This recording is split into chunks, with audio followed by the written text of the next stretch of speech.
What's up, everyone? It's Flipman Dan with another episode of Uncommon Profit. Today, we have my very good friend, Jason Turnquist, also former neighbor from about 10 years ago when we were both in college. Jason is a very accomplished entrepreneur at this point. He has built a web design and development company called Firesite. It's great to have you, Jason. Yeah, thank you for having me. Yeah. Really appreciate you reaching out because I definitely want to do stuff like this. Yeah, man. So we got a lot of great stuff to talk about. Obviously your company began with web development. Can you talk about how it all began in 2009? I guess you were still in college, and we were hanging out right across from each other in the UH apartments. Yeah, it was kind of a weird introduction. So I went to ASU originally for aerospace engineering. Didn't do the greatest when my first few years of ASU, and I think it's because I was out here by myself, no accountability, whatnot.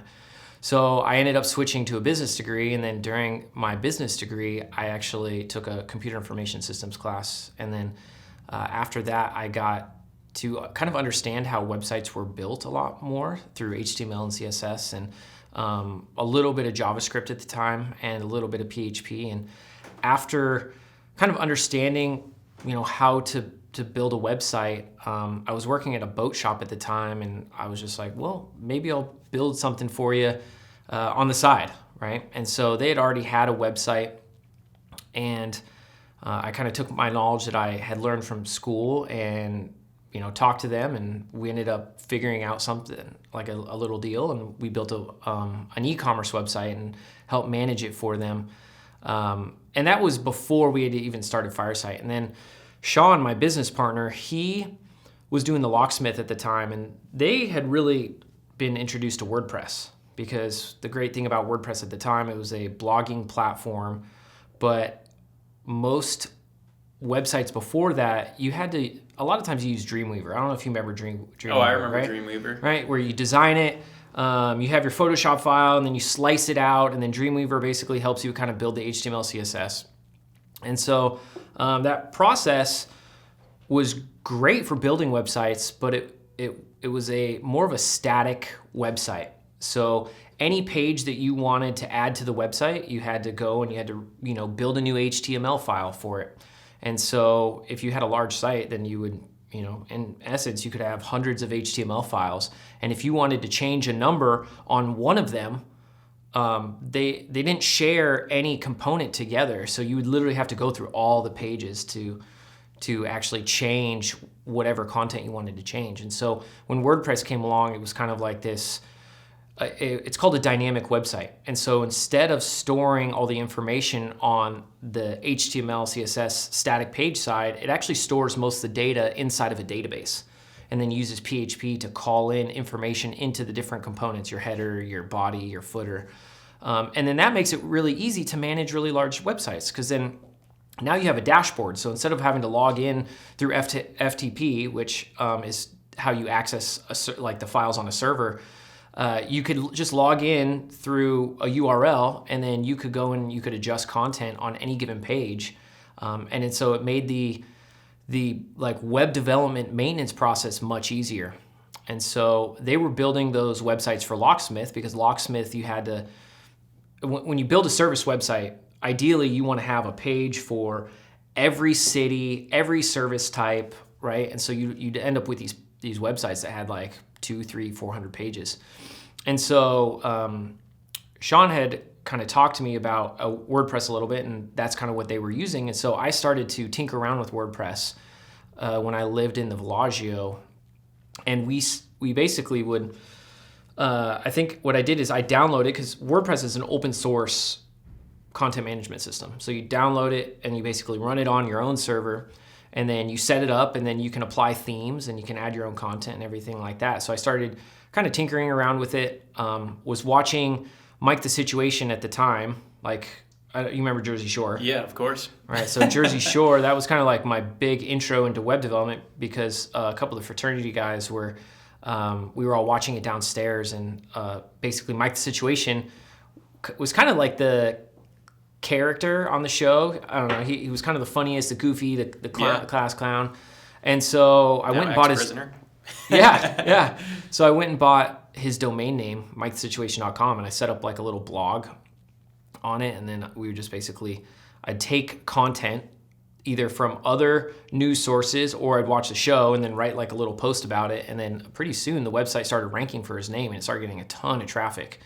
And then I went over to Zazzle, which was a kind of like a custom clothing website where you could kind of like Threadless. You could design your own shirts and then you could put them out there and then you never had to actually carry inventory or anything, right? Mm-hmm. So we took like the GTL, which was the Gym Tan Laundry, and grenades and like some of the other terms that they used to use on the show, and then kind of made some designs on there. And between the merchandise and then the website, just like getting traffic, it started to be fairly profitable. Not the most. I mean, I think it's making like $500 or $600 a month at one time at its peak, but it actually caused Mike the Situation's manager to call me, and then he's basically like, well, they tried to shut it down, and then I ended up contacting a lawyer who's my lawyer today and kind of told him what was going on, and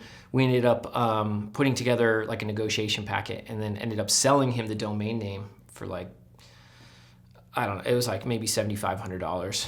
So wow, it was a cool little experience, right? It kind of learned WordPress, kind of how SEO marketing worked, how to kind of like, I guess, do some of that affiliate marketing and drop shipping. And so that was kind of like my first in. And then after that, I was talking to my dad, and he had a customer up in the Silicon Valley that needed to redo his website. And so we basically were, kind of talked it out, and we're like, okay, well, we can build him a website. And at the time, I was actually doing another job doing like loan modifications. This was like right when the crash happened in 2008, I think. Mm-hmm. And then so we built this customer a website. I think it was like $2,000 for 40 pages, which is just a ridiculous steal. But it's okay because we learned, and we basically took the knowledge, and then that's when we created Firesight, and we started building marketing websites for companies, and we would help them either transition from their static HTML, CSS website to WordPress, which then would allow them to grow their business, or basically allow their website to grow with their business easier. And so that's where we started. Gotcha. So it was you and Sean in the beginning. Yeah. And we were working out of his apartment down in Tempe, and it's funny too because this is like right when cryptocurrency started to play, like become known, I should say. Bitcoin and Yeah, Bitcoin. And I remember it being like 99 cents. And at the time I was pretty much broke, right? And so I decided, I was like, I could better spend $16 on food than buy 16 Bitcoin for 99 cents. So I never did it, but it's kind of funny because we were working out of his apartment in like a little 1-bedroom office, right, pretty much stacked on top of each other. And yeah, so we started there and then basically expanded out. And so from you guys in the apartment and with those first couple of websites, where did it start moving into you guys needing to build a team and bring on other people? I think what happened was we decided there's multiple parts to building a website, right? You have design, which is designing the site, and then you have development, which is basically implementing the design and then doing whatever needs to be done for the SEO side. So I was a little bit better at the development side, not necessarily the design side. So we had one of my fraternity brothers, Anthony Asaro, he was kind of doing some design, and he had gotten pretty good at Photoshop. So we would kind of contract him out to help us with designs like banners and logos and things like that we needed to make the website beautiful, because you have to have both components. And so I think once it kind of got to a point where we started with contractors and we would just have them design as needed, and then Anthony eventually left, and then I actually got hooked up with I worked at Tempe 12 a long time ago. Didn't if you we remember all? that. Yeah, you did too, didn't you? I did. So did Paul. Yeah, Paul did too. So that's where I met Paul. Paul was like the designer at Tempe 12. I remember that. He was still there when I was there. Yeah, so I was on my way out, I think, when he had started. So we had crossed paths a little bit, and I used to see his ad. He used to do like a lot of ad design for the calendar. And so I remember we kind of got to a point where we were getting enough clients. A lot of it was through word of mouth and just networking. That's pretty much how we kind of built our business in the beginning, right? We did a little bit of SEO, which we got some clients from that, but a lot of it was really just talking to friends, talking to family members, let them know what we were doing. And a lot of people would just send us referrals. And we always wanted to be a little bit different than some of the other agencies where we kind of took into account design a lot more. We always felt like a lot of the web development agencies, like they didn't really focus on design as much. And so they produced these websites that were functional, but they weren't that pretty, or the user interface wasn't like that easy to navigate. So when Anthony left, Paul, like I basically reached out to Paul and I was just like, hey, we need some design work, and I really like your design work. Will you come and help us just, part-time or on the side, right? Well, eventually he ended up leaving Tempe 12, and I saw it as like an opportunity to bring him onto the team and help us, and basically gave him like an equity percentage, and then wanted him to kind of grow with us, right? Because I always knew that design was a major component of any website that we were going to build. So we started with him, and then as we got more clients, and we're like, oh, well, we need another designer, and then, got more clients, and then, oh, we need another developer. And, it was pretty much kind of working that of just like slow growth. And then now today we have like 22 employees roughly. So That's probably awesome. 16 full-time, and then there's probably about 8 part-time. So it's a big company from an apartment. So congrats on that and the growth and everything. yeah. So when you build these websites, obviously a lot of them are either marketing or just sales engines in general. Like that, making sales is probably at the forefront of a lot of the websites that you build. 100%. So how does that play with design, and how do you keep the sales engine at the forefront? Yeah, so design plays a major factor in conversion, right? A lot of people say you don't judge a book by a cover, and I think that's false. I think a lot of people look at design as a way to connect with whatever they're searching for. So design, it all comes down to like, what is the message that the user is going to get within the first 5 seconds? And so there's always a really big importance of like where buttons are placed, things above and below the fold, what are the menu items, how do they read?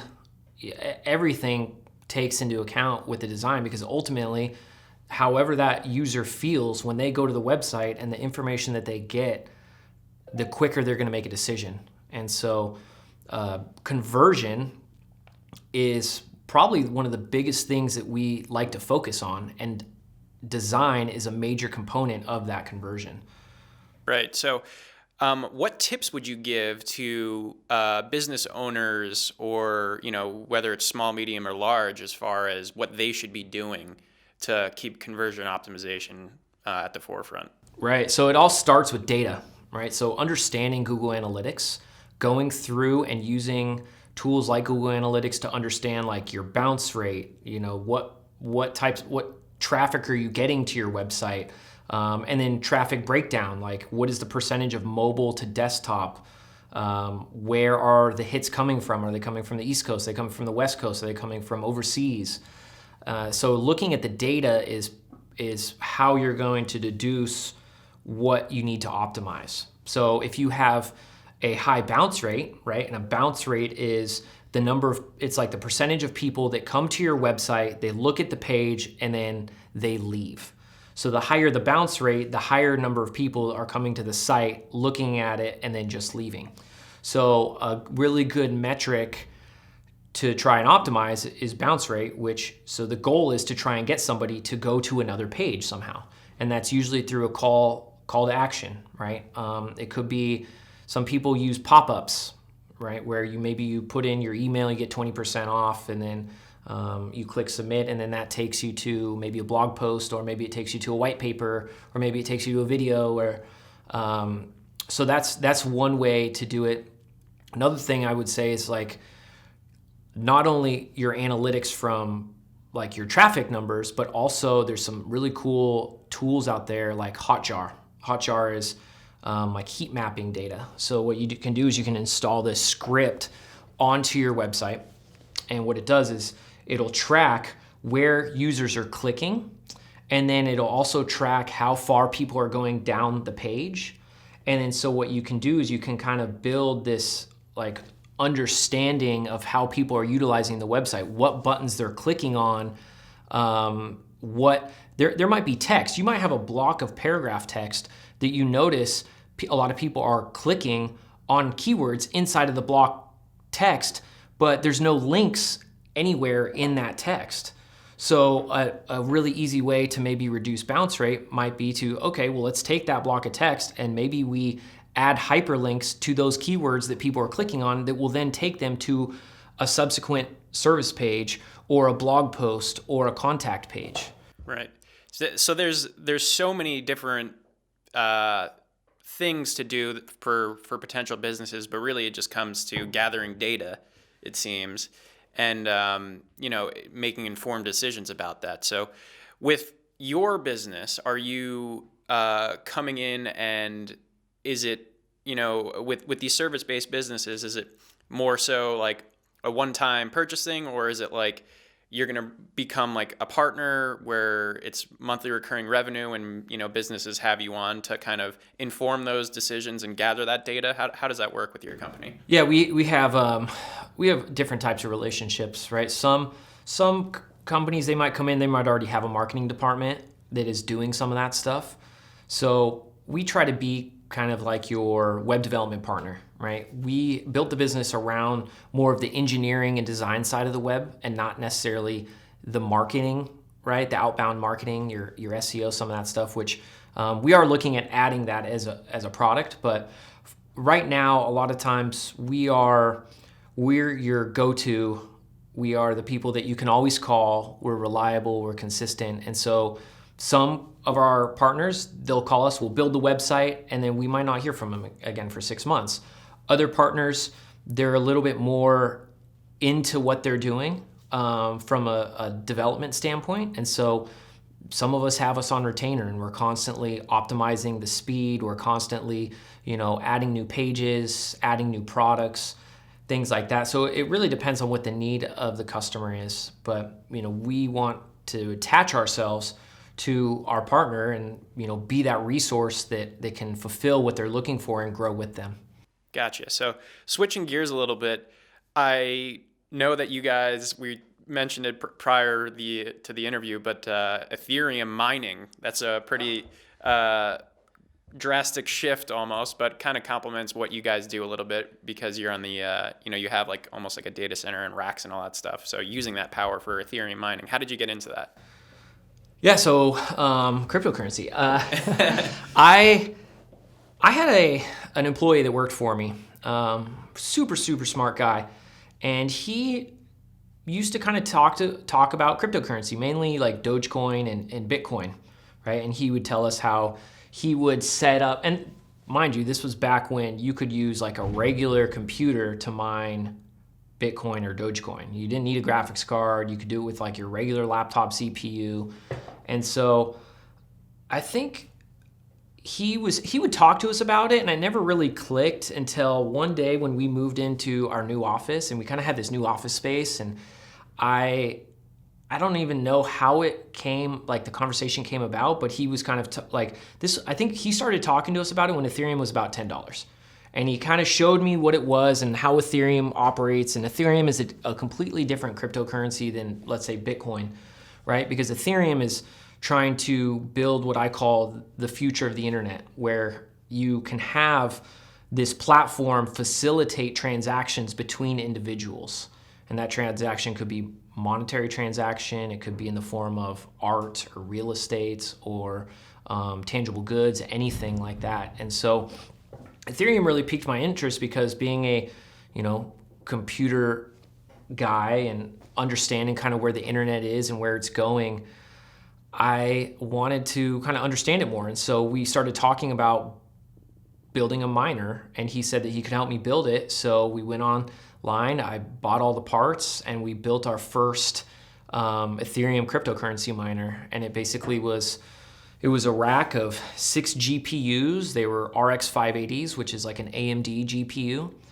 And then we used an operating system called ethos, which is basically it basically runs on Linux, but then ethos it's like a kernel that runs on it that you can then connect the actual miner to what's called a pool. And then the pool is what takes in data from the blockchain. And then all the miners in the pool share the computational power. And what they'll do is they're basically guessing what the code is to see the information inside, which helps confirm the transaction. And then all the miners that participate, one miner will crack it, but all the miners work together so they all distribute the profit every time a block is cracked.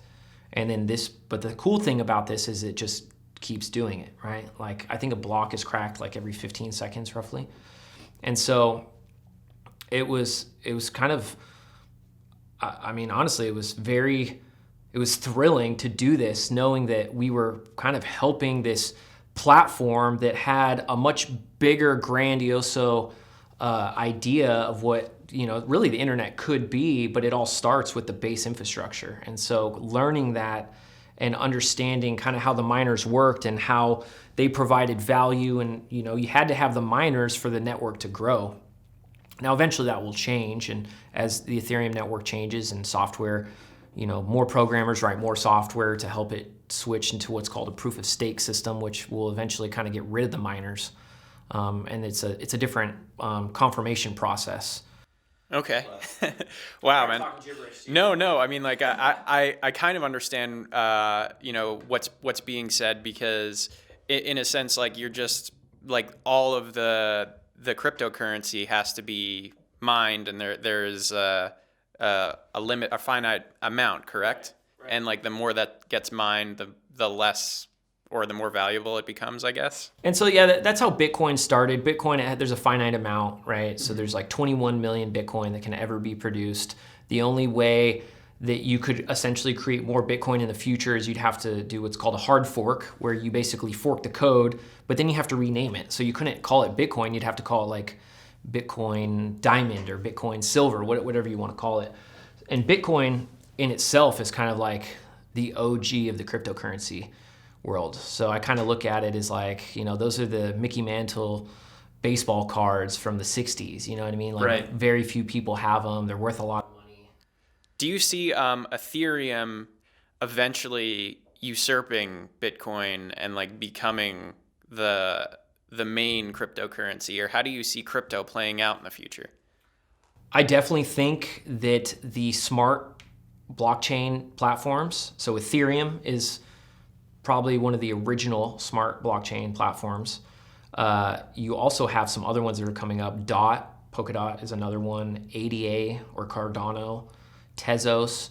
So those in general, because they facilitate a utility between users, like Bitcoin, you own the Bitcoin and then that's it, right? Like you could do other stuff with it. You could earn interest on it. You could trade it, whatnot. And so there's value there, but you can't build applications on it yet. And that's where Ethereum, like you can build what's called a dApp, or a decentralized application. And that dApp can interface with the blockchain. And so it can use like the blockchain as a database versus using maybe a MySQL database that you would find on AWS. So there's a lot more utility to Ethereum. And because of that, its growth, its total market cap growth is much bigger. Now, I think Vitalik Buterin said at one time there would be unlimited Ethereum.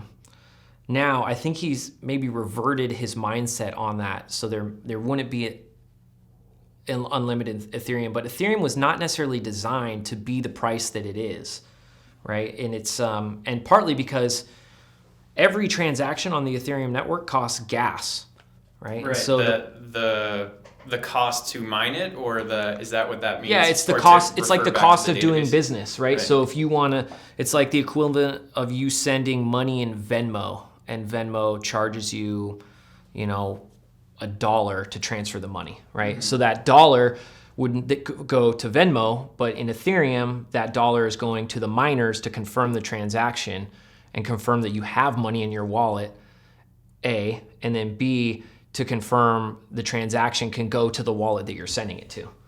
Gotcha. So that's the gas, so there's a new industry coming out. It's called DeFi, or decentralized finance.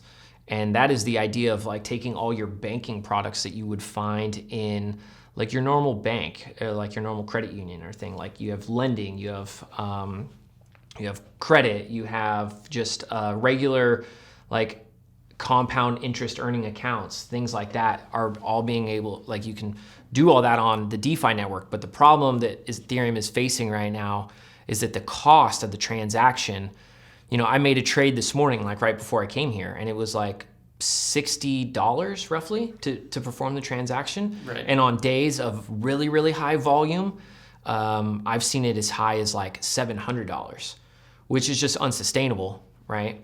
Versus, I don't know, a few years ago, a transaction might cost $1 or $2. And that it's directly proportional to the price of Ethereum, right? So the more that Ethereum goes up, it's great for everybody that's investing in Ethereum, right? Because you're making money, but then there's a pitfall for the people that are actually using it to facilitate transactions and, trade on the DeFi network, or, buy NFTs, anything like that. Like that is going to cause those transaction fees to be higher. So they're working on a solution for it. I think they're supposed to announce it in April, but I don't know if there's like an actual set timeline for implementing that change. Right. So are websites like OpenSea.io and like these trading platforms, is that what a DeFi is? Am I saying that correct? Yeah, DeFi, decentralized finances. Mm-hmm. I haven't heard of OpenSea, so I'm not quite familiar with that. It's just like a trading marketplace for NFTs. Okay. That is in essence like an example of DeFi. Mm-hmm. Another example is, so I use like MetaMask as a wallet. So you can use Coinbase or Kraken, which are kind of like they're called centralized exchanges, right? And you're basically limited to whatever coins they have on their exchange. Well, the DeFi market is basically using a tool such as MetaMask, which is a decentralized finance wallet.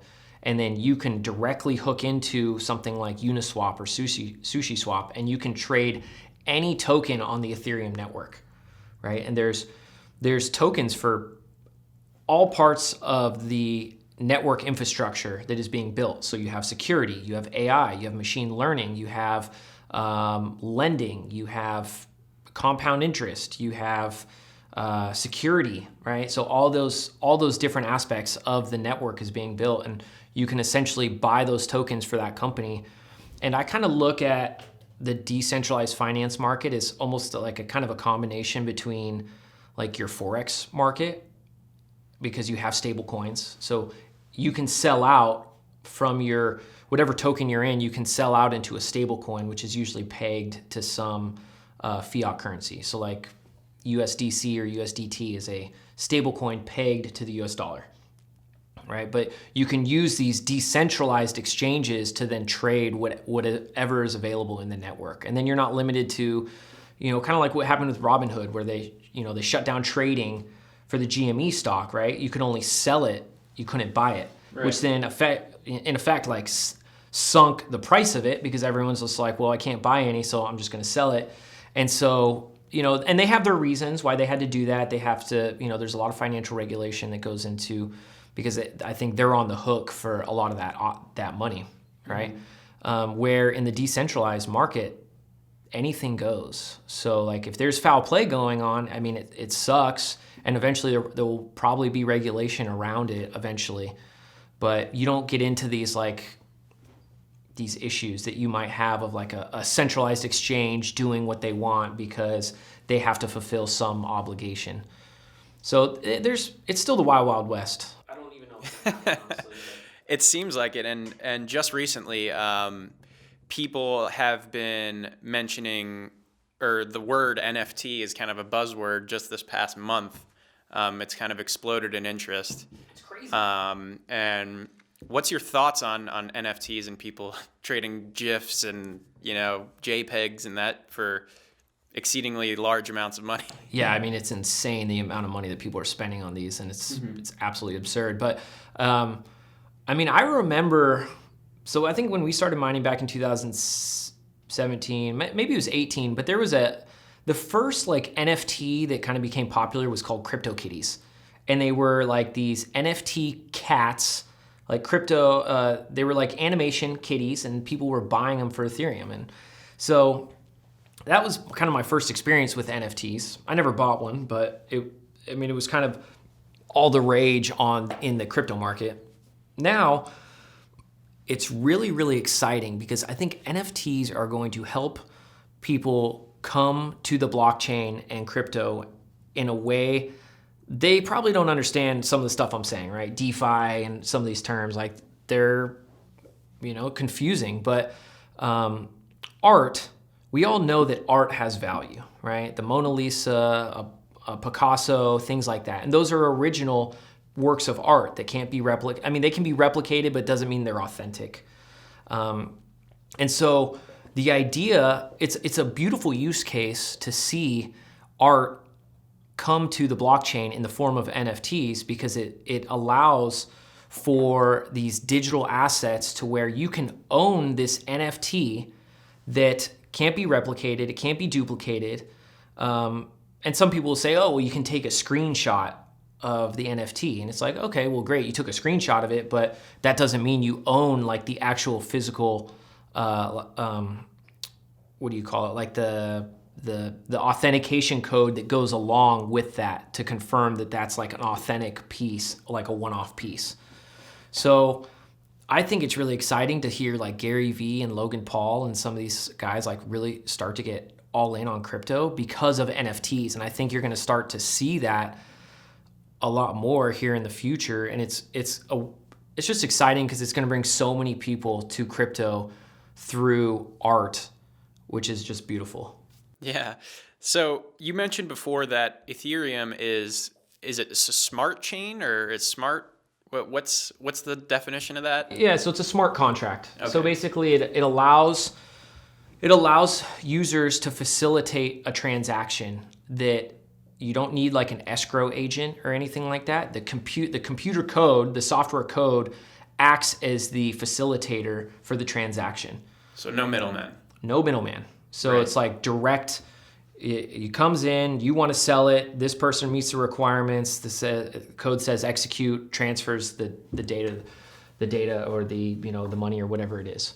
So that's the cool thing. And so I've always felt, the real estate market, prime example, a company built it's called Proppy.com, and they are basically putting real estate on the blockchain, right? Where in essence, in the future, you might not necessarily need to go through like a title agency and an escrow agent and all these other people to facilitate a transaction for you to sell your house. It could be as simple as, you have an offer, that person puts in the offer, you accept the offer, that person has to submit whatever they need to submit into it, system confirms that is good, and title transfers. Man. So this is very, very exciting stuff. Anything that really takes the power away from, the few and gives it to the many is exciting to a lot of people. And like, it seems like crypto and the decision-making processes of our everyday lives are going to change in the future.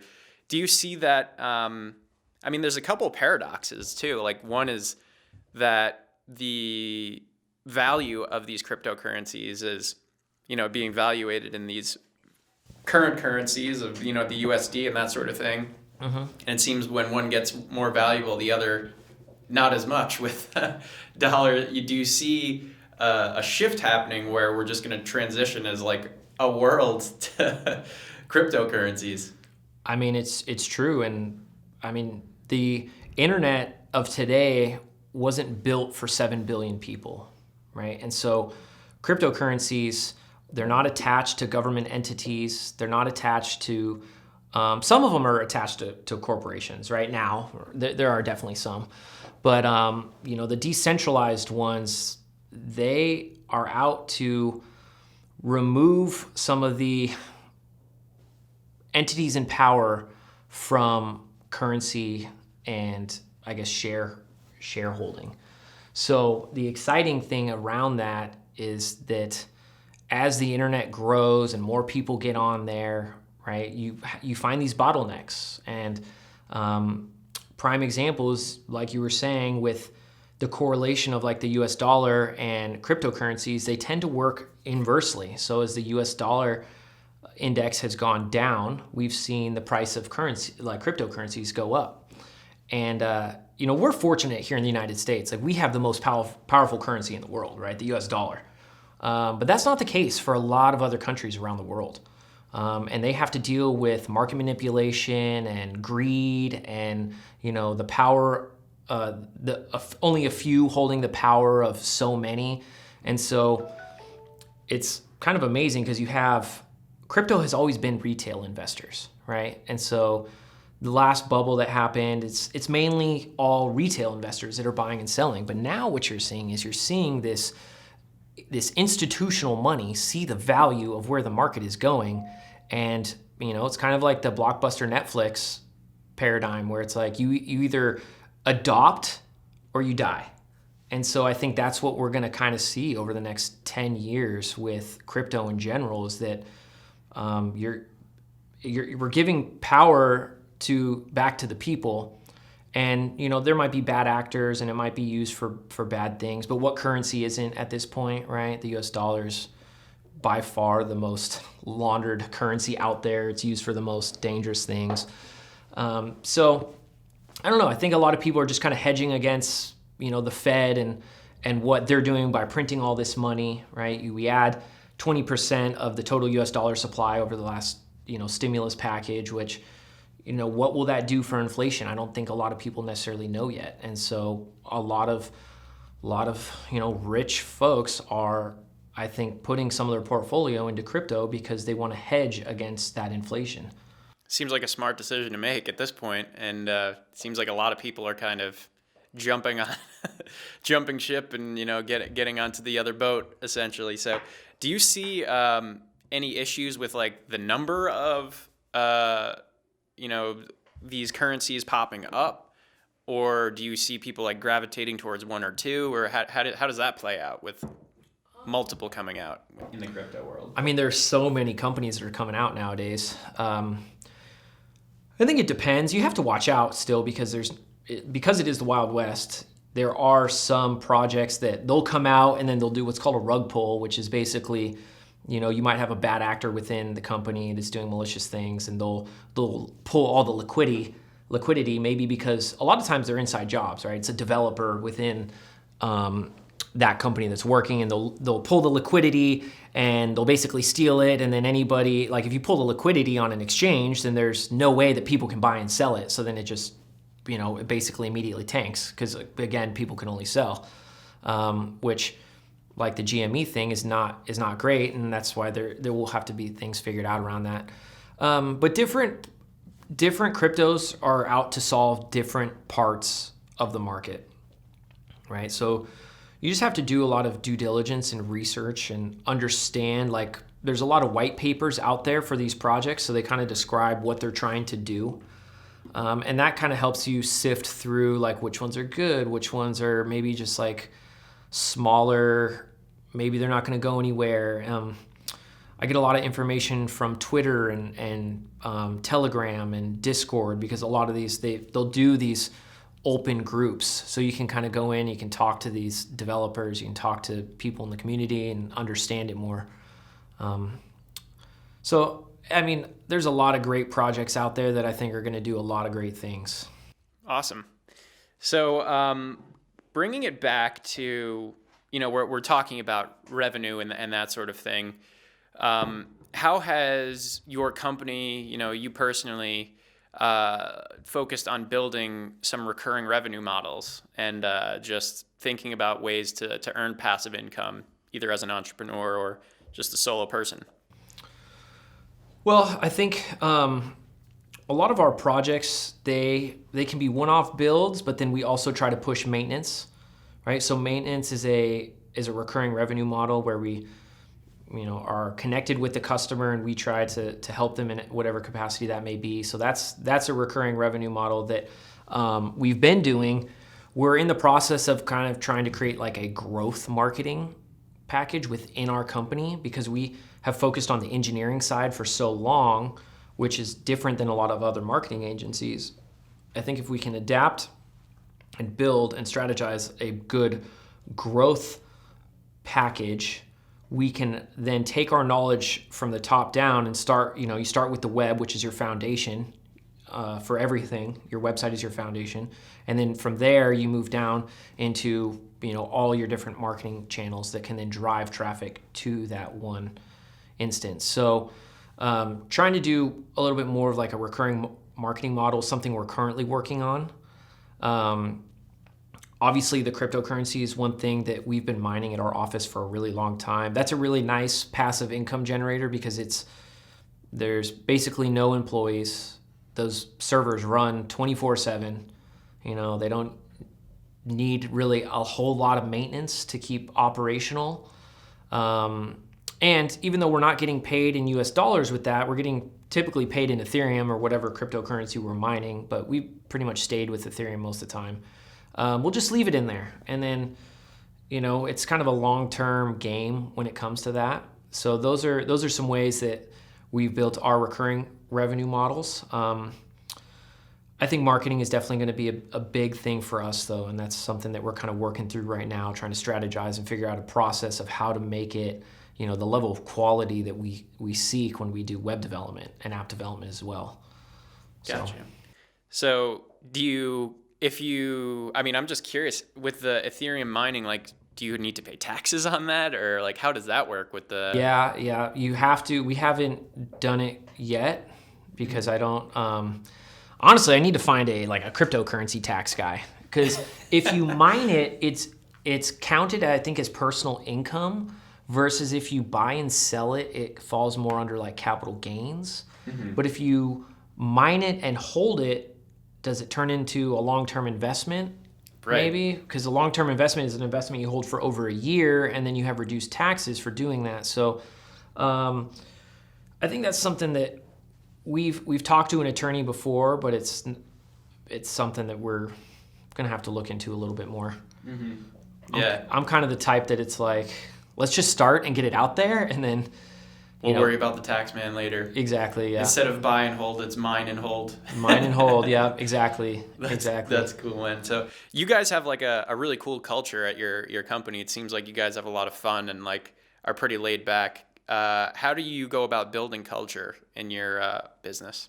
Yeah, culture is I think is essential to any business. And I think culture really starts with the mission of what you're trying to accomplish, right? Defining that mission, and then what are the 4 pillars or 5 pillars of the business that you hang up on the wall that you want everyone to read and understand. And part of our pillars is to have fun, right? Like we enjoy what we do. We're building the future. I call it virtual real estate, right? And it's like these websites, these mobile applications, they're helping customers who normally might not be, they're not technically advanced, most of them, right? So we kind of come in with the technical side, and it's fun to innovate and think of how we can help solve a problem. And so the culture has always kind of been built around like this, a little bit more of a misfit, hacker, engineer, style of culture, because we felt that we weren't quite as in the professional realm as some of the other people that were building websites. They go to a meeting, they're in a suit and tie. And it's like, I grew up in the Bay Area, and it kind of came to a point where if you're in the software culture, if you wear a suit and tie to a meeting, it's almost like you don't know what you're talking about, right? Like you've all seen it, Mark Zuckerberg, he wears like a crew neck shirt and a zip up hoodie. And that's kind of became the norm for the kind of the nerd or tech culture in the Bay Area. And so, Sean and I are both from the San Francisco Bay Area. I've always wanted to kind of have our business to where we enjoy what we do. We have a good time.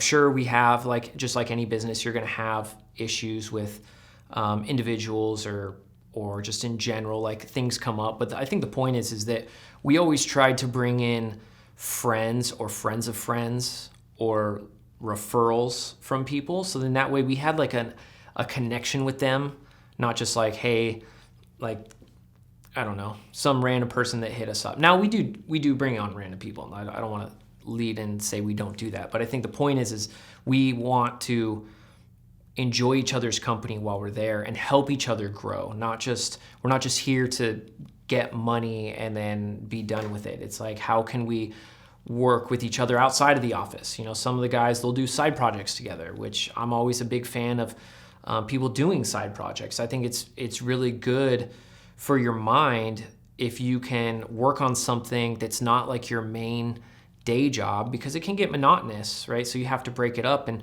you find something you're really, really passionate about and you do that on the side. You do it on the weekends, and then we try to serve as more of the foundation of do those things. But as long as you work here and you work hard and, you're a team player, you'll have a foundation here and you won't have to worry about, where's my next side job gig coming from type of thing. So I think that's the biggest thing about culture is, kind of defining what you want your culture to be and then really working with those individuals to do extracurricular activities, to do side jobs, to go to music festivals as a group, to go out to, a party together, things like that. The bar at night, obviously bars are shut down right now, but we've been doing virtual trivia, has been a great, little thing that we'll do on Friday evenings. And then the winner of the trivia will get like $100 prize or $150 prize. And it's a fun way that they can interact. Everyone can kind of get together, not talk about work, but then, even their family members can get involved. Some of them have little guys at home, some have their wives at home. So it's like their wife or their little ones might join us and, kind of create more of like that family, all for one for all type of mentality. That's great, man. And as an entrepreneur for the past decade plus, do you have any final lessons for people either thinking about starting a business or just working on a side hustle, trying to, make it into a real thing? I mean, like I just said, I'm a big proponent of the side hustle. I think it's really smart for people to kind of do the side hustle. And if you have that entrepreneurial mind, you should, do that as a hobby. And over time, you might decide that maybe that's something you eventually want to do full time. And so I'm a big proponent of entrepreneurs, right? I'm one, my business partner's one. A lot of the people that I work with are entrepreneurs in their own ways. And so I think the biggest thing is just doing it and making time for it. Setting some time along the weekend to figure out and just do it. Sometimes you just have to jump in, right? Like it makes it nice to try and plan it out and be all strategic with it, which I think is, that needs to come into play. But at the same time, you also sometimes you just have to jump and you just got to kind of get in there, figure out exactly usually the hardest part is starting, right? If you can just get in front of your computer or whatever you want to do and just start it, right? And then it will start to come a lot easier. But I think a lot of people tend to get hung up on how do I become an entrepreneur? And it's like you kind of just got to take an hour in the morning and just start jotting down some notes of goals that you want to accomplish. I think goal setting is very, very important with it. I think that helps you define kind of what you're trying to create and, gives you direction. And those goals don't always have to be business goals, but it's just writing them down and then repeatedly looking at them or even saying them to yourself. Manifesting, right? I think that's a term that a lot of people use. And I think when you put that energy out there of like kind of what you want and what you want to accomplish. It might not happen right away, but it will happen over time if you keep working towards it. Absolutely, man. So we talked a lot about crypto and everything, through some big words at people. With the NFTs, the non-fungible tokens, is there a place for people to look or start if they're looking to begin with cryptocurrency? Would you have any tips for them at the very beginning? Yeah, so, Twitter is honestly a great place to get ideas from. I love Twitter. The Winklevoss twins, they own Gemini and the Nifty Gateway, which is like an NFT gateway. So Twitter is a great place to kind of start learning. CoinGecko is a big tool that I use to get data on all these different tokens that are top 100 tokens. You can see new tokens, volume tokens. So that's a great place to kind of like analyze data and figure out what you want to invest in. And the great thing about that is then you can go to their website and read about it. Like, what do they try to understand, like what they're trying to do? Is it in AI? Is it in machine learning? Is it in security? Is it like a smart contract platform? There's a lot of different companies that will put out that white paper, and if you kind of read through it, some of it might sound like gibberish. You might not understand everything. Some of them can get very, very technical. But the point is, if you can understand kind of what they're doing, and then if you can think forward to how the internet is evolving and how that could be adopted, then that's basically going to help give you some insight of, this company is a very innovative company and this is how they're solving this problem. So those are great tools. Let's see, what else? I mean, everyone has Coinbase and Kraken. Mm-hmm. Robinhood. Robinhood is probably one of the easiest places to trade, and I think it's free crypto trading on Robinhood. I tend to use Kraken, Coinbase. If you want to get into DeFi, you got to get MetaMask. So MetaMask is an app that you download on your phone. It's a blockchain decentralized wallet. So you can attach it. A lot of these websites, you'll notice when you go to the website, it will say like connect. Well, what you do is MetaMask has a browser inside of your wallet. So you go to any website within MetaMask, within your browser, and if it's a crypto website for like Ethereum or NFTs or something, you can connect your wallet to it, and then that becomes like your identity for that website, and then you can transact and swap Ethereum for some NFT, or swap Ethereum for some other token. Awesome. Or you could even do farming, which is pretty cool too. Very cool, man. There's like so many places to begin with this stuff. Yeah, we could talk for a long time about it. Yeah, I mean this is great stuff. So obviously we're kind of at the forefront of, we keep saying it's like the Wild West right now. Where do you see the internet and how that plays into society in 10 years? I mean, we all know that the internet is growing, right? And as I kind of mentioned before, the internet of today wasn't designed for 7 billion people, right? And it wasn't designed for mobile devices where you have the power of everything in your hand, in your palm, right? You can connect to anything in seconds. So blockchain, which is the underlying technology, I think is going to help move the internet into an age where everybody can get on there and they can start to control their internet usage in a way that you can't do through a lot of these centralized environments. For example, Facebook, right? Like Facebook, you log in, you're kind of encapsulated into their network, right? And if they don't like something, they can censor you. If you post something that they don't like, they can take it down. And so I almost see like your identity as a user being put into the blockchain into a way that you attach yourself. You might not no longer actually create an account with some of these new applications. You might have like a centralized identity where you log in, like your identity is already created. You connect to their platform with your, let's call it your blockchain identity. And then now your settings and your privacy settings and everything like that is tied to your identity. So then now you're not like having to check on the settings here and here and here and here. And I think it'll eventually give way to like kind of giving people their data back in a way that they can control it.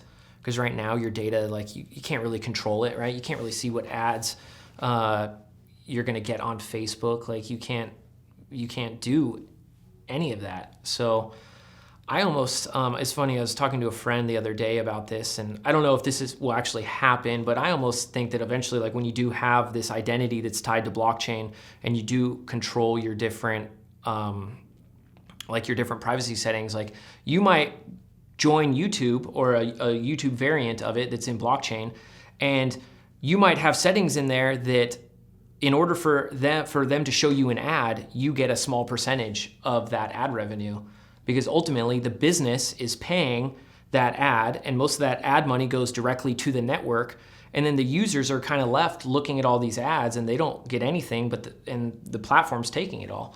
So I think you could see concepts like that in the future where you potentially could have a setting on your identity that you get paid for every ad that you have to look at. Damn. Yeah. Well, this has been a really eye-opening interview experience, man. I mean, thanks for coming out and everything. And, my mind has been blown about crypto and the future of the internet and everything, man.